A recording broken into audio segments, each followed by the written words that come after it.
Rico Wangko from the First District of Tarlac. That's it, Your Honor. Thank you. Thank you, Comsec. Mr. Before I Chair. recognize Congresswoman Franz Castro. Yeah, so before anything else, Mr. Chair, Yes. before you answer the question of Honorable Marcoleta, may I be cleared out po yung sa aking motion. So my motion is on the table.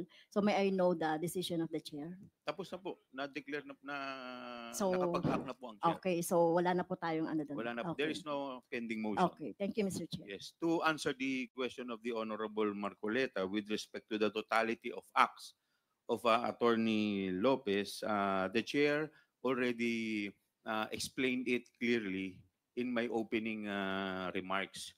And I will repeat, Congressman Marcoleta.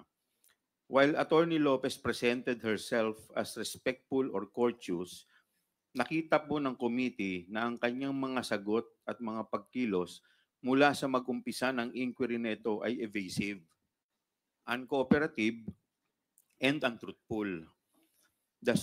Ang suma total at kabuuan ng kanyang mga acts and responses ultimately convinced the committee that Attorney Lopez was guilty of interfering in and frustrating Congress' exercise of its power of legislative inquiry.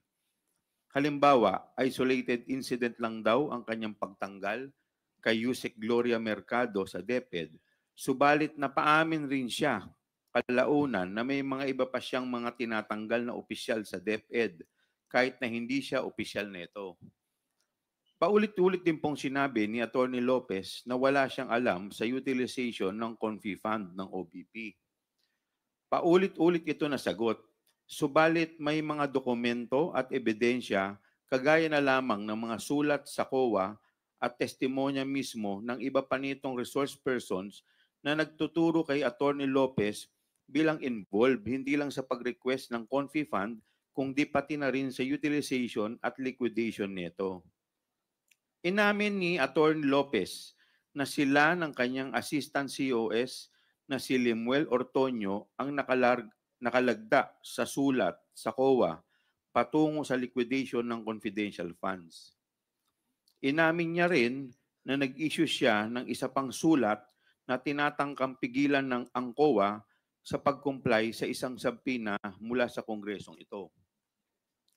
Ilang beses rin po nakatanggap ang komite ng mga iba pang sulat mula kay Attorney Lopez na tumatangging humarap sa komite on the